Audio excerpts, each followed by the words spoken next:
शांति। सो मित्रों, धीरे धीरे आंखें खोलें।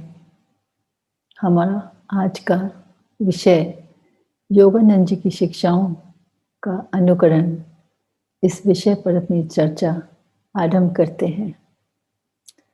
जब बस मैं विषय के बारे में सोच रही थी ना मित्रों, तो मन में एक अजीब सा ख्याल आया कि शिक्षाओं का अनुकरण क्यों? हम चलते हैं, योगानंद जी का अनुकरण करते हैं। जैसे वो जीवन रहते थे, सोचते थे, सेवा करते थे, ध्यान करते थे, जो हम उनको महसूस करते हैं अपने हृदय में, अपने दिमाग में, उनका अनुकरण करते हैं। तो योगानंद जी मेरे जीवन में धीरे धीरे, चुपके चुपके से आए, एक पुस्तक के रूप में, एक क्लासिक आध्यात्मिक पुस्तक के रूप में, जिसका नाम है एक योगी की अमृत कथा, ऑटोबायोग्राफी ऑफ अ योगी। इसको मैंने एक क्लासिक स्पिरिचुअल किताब की तरह से पढ़ा, और जब मैं उनके चमत्कारों के बारे में, आध्यात्मिकता के बारे में, गुरु के प्रति प्रेम, ईश्वर के प्रति प्रेम व जिज्ञासा, उनकी माँ का प्रेम बच्चों के लिए, परिवार के लिए, ईश्वर के लिए, जब मैं इन चीज़ों को पढ़ती थी तो हर क्षण मेरे मन में ख्याल आता रहा कि काश मैं भी माउंट वॉशिंगटन में होती, गुरु जी के चरणों में, इन सब चीज़ों का खुद अनुभव करती, जब उन्होंने अपने जीवन के आखिरी दिन से एक दिन पहले वे हे हरि सुंदर का 1 घंटा भजन करते रहे, मैं उसको सुन सकती।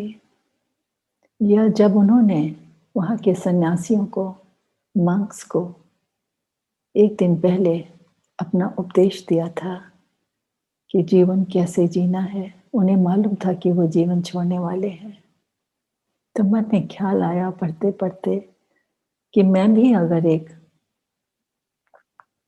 सन्यासिन होती तो शायद वहाँ उस टाइम पर होती। फिर मन में ये भी ख्याल आया कि उस टाइम पर नहीं थी, लेकिन क्या मैं अनुभव कर सकती हूँ?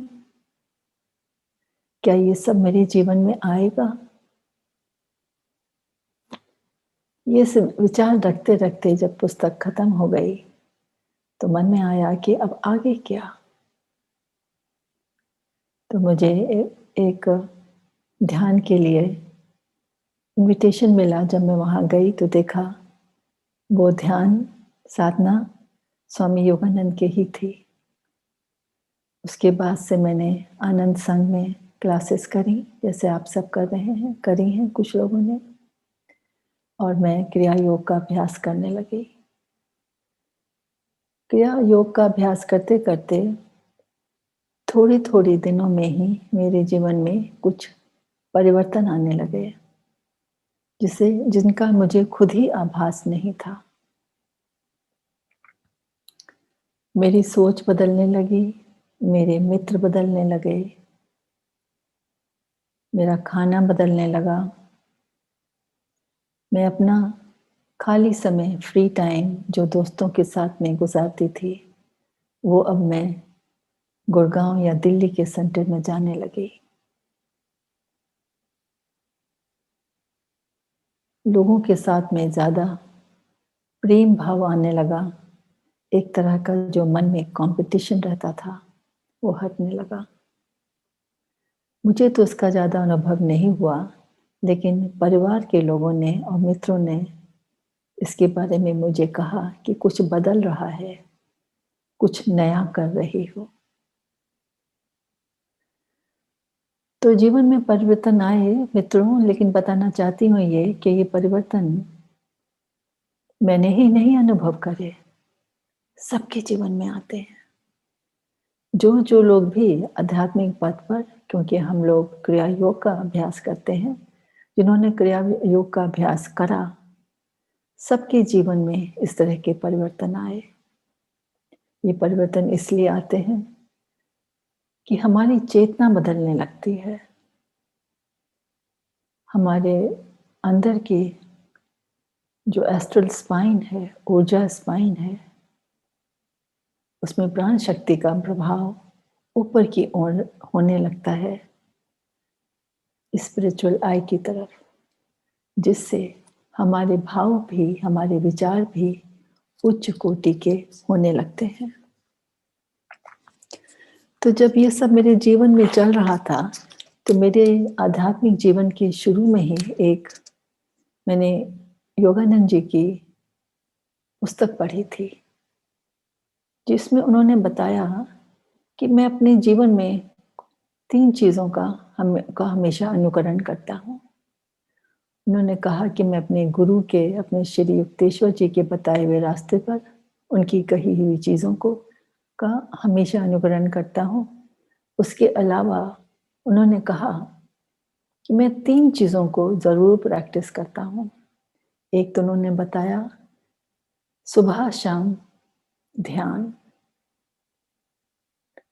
दूसरा उन्होंने बताया एनर्जाइजेशन, व्यायाम, ऊर्जा शक्ति के जो व्यायाम हमने सीखे हैं, उनका अभ्यास रोज करता हूँ। और तीसरा उन्होंने बताया लोगों की सेवा। 3 चीज़ क्या लगे, इन चीज़ों को मैं ज़रूर करता हूँ। बाकी उन्होंने कहा कि मेरे जीवन में और चीज़ें कैसे हो जाती हैं, मुझे नहीं पता। और चीज़ें उन्होंने कितने कितने विशाल क्रिया योग के आश्रम का स्थापना करी, कितने लाखों मिलियंस लोगों को इस राह पर लाए, कितनी पुस्तकें लिखी, कितनी चैंट्स लिखी, कितने लोगों को उत्साहित करा, कितने लोगों को पवित्र करा, जहाँ जहाँ उनकी आत्मा ने उनको छुआ। ये सब उन्होंने कहा होता ही गया।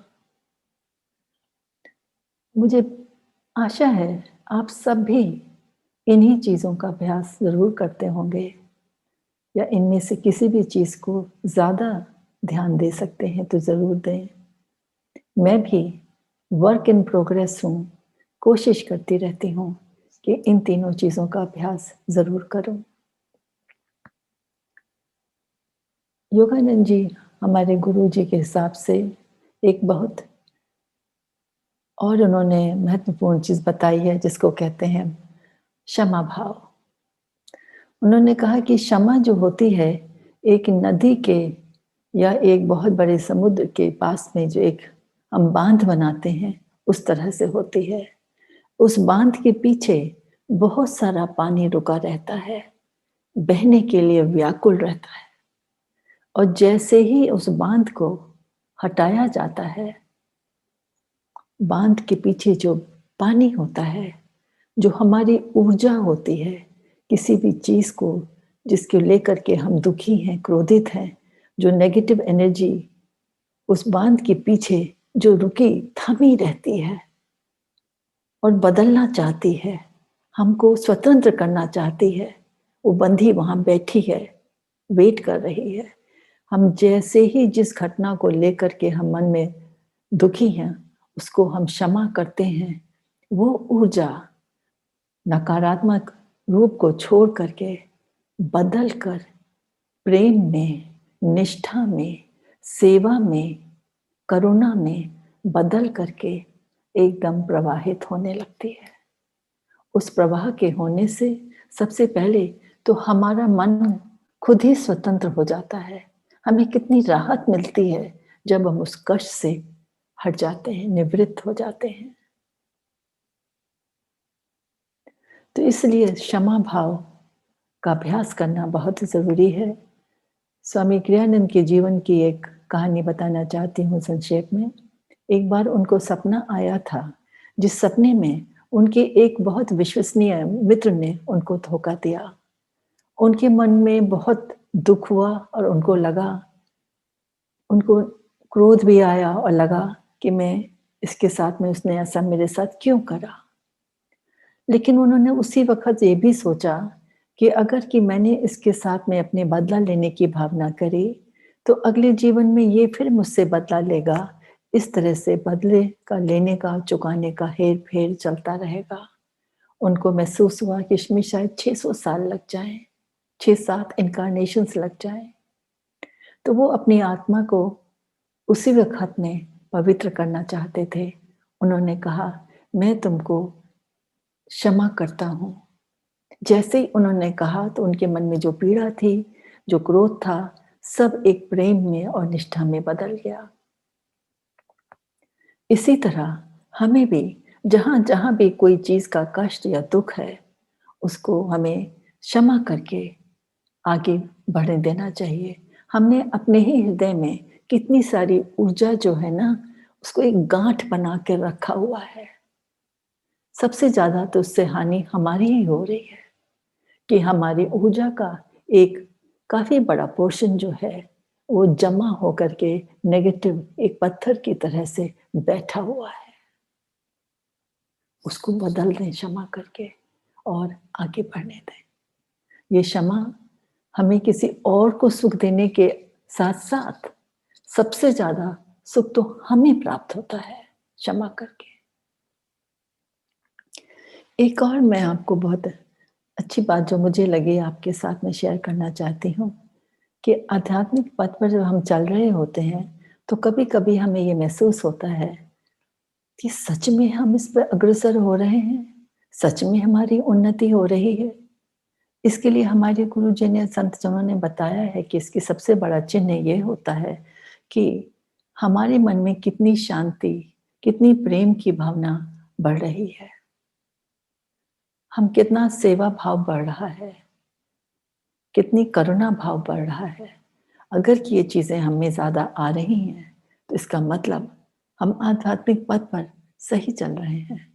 हमारा पथ उचित है, सही है, हमारे लिए अच्छा है। इसके लिए एक बड़ी अच्छी-सी कहानी मैंने अभी थोड़े दिन पहले सुनी थी, जो मैं आपको भी बताना चाहती हूँ। ये कहानी चीन देश की है और जहाँ पर लोग बैम्बू ट्री उगाते हैं। बैम्बू ट्री उगाने के लिए वो बैम्बू का, बाँस के पेड़ का एक बीज लगाते हैं।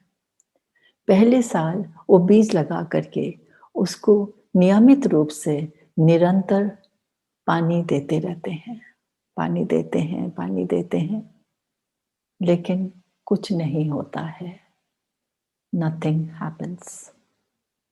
दूसरे साल भी वो लगातार नियमित रूप से पानी देते हैं, जो भी पौधे के लिए रोशनी चाहिए, सब कुछ देते हैं, लेकिन कुछ नहीं होता, नथिंग हैपेंस। बाहर कुछ नहीं दिखाई देता, ज़मीन की ज़मीन है। तीसरे साल भी पानी देते जाते हैं, लेकिन होता कुछ नहीं है, नथिंग हैपेंस। चौथे साल वही कहानी, पानी दिया नियमित रूप से, बहुत धीरज, धैर्य, विश्वास के साथ में, लेकिन कुछ नहीं होता। 5वें साल 6 हफ्ते के अंदर ही उसमें एक 90 फुट ऊँचा बाँस का पेड़ निकल आता है। 90 फीट 6 हफ्ते में, 5वें साल में। तो ये हुआ क्या चमत्कार? ये क्या चमत्कार 5वें साल में हो गया, अचानक से हो गया? नहीं मित्रों, जो पहले 4 साल गुज़रे थे ना, उसमें बीज धीरे ही धीरे फूट करके जड़ें निकाल रहा था।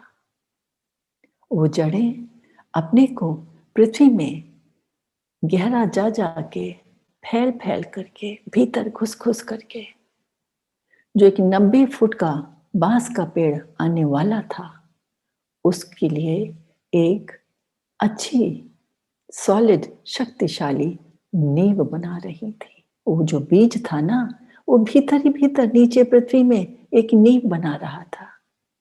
जब 5वें साल में वो 90 फुट का बांस का पेड़ उपजा, तो उसका जो नींव थी वो शक्तिशाली थी।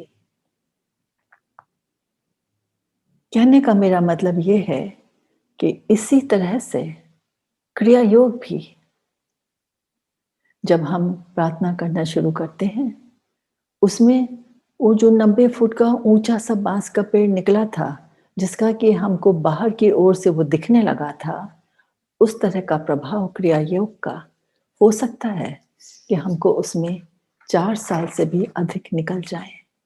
लेकिन हमारे भीतर क्या हो रहा है, हमारे भीतर क्या परिवर्तन आ रहे हैं, हमारी चेतना का जो प्यूरिफिकेशन हो रहा है, जो उसको पवित्र बना रहे हैं, जो हमारे कर्म थे, खराब कर्म, धीरे धीरे उनको हटा रहे हैं। हमारे में जो अवगुण थे, धीरे धीरे हट रहे हैं, या उनको जो डिग्री थी, उनकी जो इंटेंसिटी थी, वो धीरे धीरे घट रही है। किस तरह से? जो प्राण शक्ति थी, जो हमारे एस्ट्रल स्पाइन में ऊंची ओर के बहती है, तो जितने भी हमारे उसमें एस्ट्रल स्पाइन में अवगुण होते हैं, खराब कर्म होते हैं, उनको बहती हुई ऊपर ले जाके हमारी स्पिरिचुअल लाइफ से दिव्य शक्ति को प्रदान कर देती है।